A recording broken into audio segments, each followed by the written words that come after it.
Os demônios podem provocar catástrofes ou acidentes?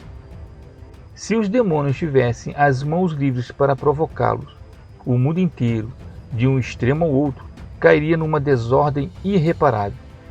Os casos de poltergeist são uma prova de que um demônio pode suspender algo no ar ou mover um objeto. Se o demônio pudesse mover um parafuso de seu lugar, os aviões, automóveis, tanques de combustível ou de armas sofreriam acidentes contínuos. Apenas com deslocar um cabo poderia causar um curto-circuito ou um incêndio.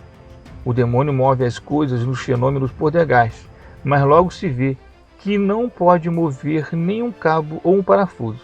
Não pode provocar acidentes voluntários. Por quê? Porque Deus o impede. O mesmo é válido para as tempestades, os furacões, os terremotos e outros desastres que ocorrem na natureza. Deve ser afirmado categoricamente que os desastres e acidentes que ocorrem na natureza são provocados por causas naturais. Porém, isso não significa que, algumas vezes, de forma extraordinária, excepcionalmente, o demônio não possa causar esse tipo de coisa, se Deus assim o permitir. A Bíblia nos ensina em Apocalipse que no fim dos tempos Deus permitirá uma manifestação mais livre dos poderes demoníacos.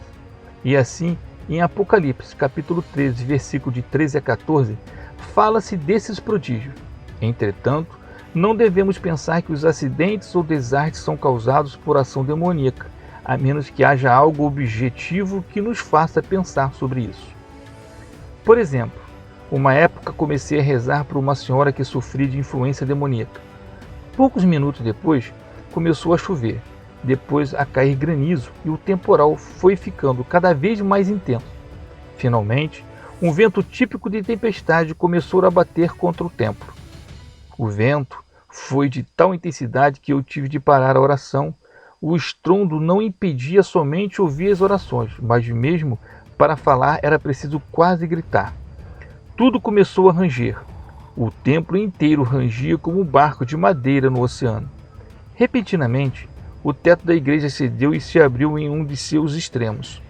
Começamos a rezar para que o telhado inteiro não se levantasse.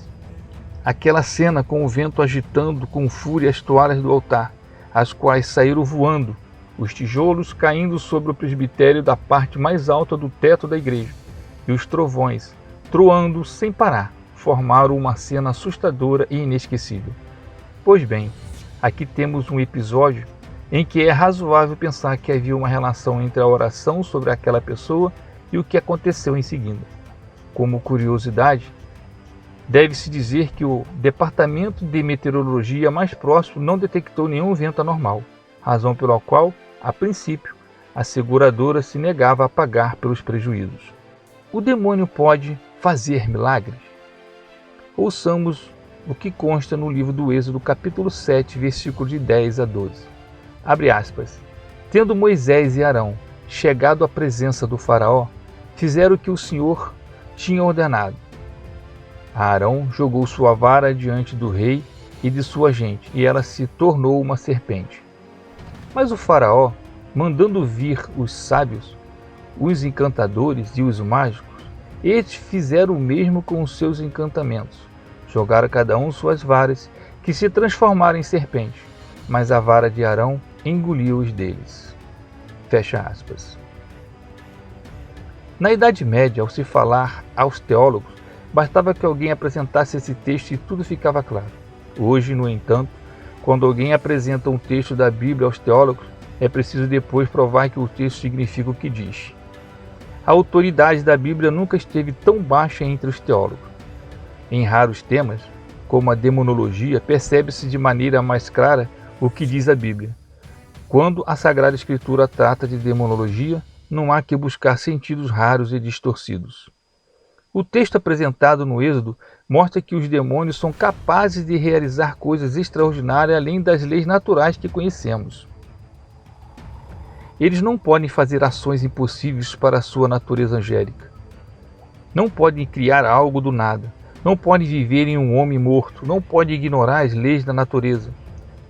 Os que agem devem fazê-lo segundo as leis da natureza. Deus, sim, pode agir além dessas leis. Pode criar algo, pode desenvolver a visão a um cego apenas com seu desejo, pode restaurar um corpo que esteja corrompido. Um demônio pode curar a cegueira de alguém somente se, com a sua força e por meio das leis da natureza, for possível. Assim como um médico pode curar certas enfermidades com o seu conhecimento e os meios ao seu alcance. Do mesmo modo, uma pequena enfermidade, por exemplo, em alguns casos, pode curá-la e outras não. O seu poder não é capaz de dar a vida ao tecido morto, mas pode acelerar os processos, colocar fim em algo, etc. O que foi dito referente a esse assunto é válido para o restante dos fenômenos. Pode suspender algo no ar, pode conceder grande força física a alguém em um dado momento, pode provocar uma tempestade, mas não pode tornar uma pessoa imortal, pois as leis biológicas seguem o seu curso. Não pode transformar água em vinho, mas pode extraí-la de um recipiente fechado e trocá-la por vinho. Não pode criar um olho em uma cavidade vazia no rosto, mas poderia tirar uma pedra do rim. Cada demônio age de acordo com o poder de sua natureza, sem sair do limite que a lei cósmica lhe impõe. Deus é o único onipotente cujo limite é o impossível. E assim, nem mesmo Deus pode criar um círculo quadrado, tampouco pode pecar, esquecer de algo ou citar outro Deus. O fato de o demônio fazer coisas extraordinárias explica por que o faraó e sua corte permaneceram firmes em não deixar partir o povo hebreu, apesar de serem testemunhas dos prodígios que Deus fazia. O faraó via com seus próprios olhos que seus mágicos também faziam coisas extraordinárias, e por isso pensou que a ajuda de todos os seus deuses poderia lutar contra o Deus desconhecido e hebreu. Ele não entendeu que um Deus desconhecido não era um Deus, e sim Deus, com D maiúsculo.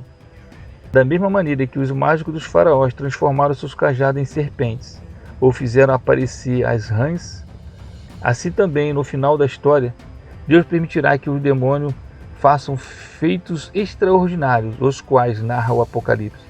Como se diz o último livro da Bíblia, no final dos tempos haverá pessoas que farão prodígios pela obra do demônio. Peçamos a intercessão de São Bento. A cruz sagrada seja minha luz, não seja o dragão meu guia. Retira de Satanás, nunca me aconselhes coisas vãs. É mal que tu me ofereces, bebe tu mesmo o teu veneno. Pai nosso que estais no céu, santificado seja o vosso nome. Venha a nós o vosso reino, seja feita a vossa vontade, assim na terra como no céu. O pão nosso de cada dia nos dai hoje. Perdoai as nossas ofensas, assim como nós perdoamos a quem nos tem ofendido. Não nos deixeis cair em tentação, mas livrai-nos do mal. Ave Maria, cheia de graça, o Senhor é convosco. Bendita sois vós entre as mulheres, e bendito é o fruto do vosso ventre, Jesus. Santa Maria, Mãe de Deus, rogai por nós, pecadores, agora e na hora de nossa morte. Amém. Rogai por nós, Santa Mãe de Deus, para que sejamos dignos das promessas de Cristo. O Senhor esteja convosco, Ele está no meio de nós. Através da intercessão da bem-aventurada Virgem Maria, de São Miguel Arcanjo e de toda a milícia celeste, abençoe-vos Deus Todo-Poderoso, Pai, Filho e Espírito Santo. Amém. Glorificai Deus com o testemunho de vossas vidas.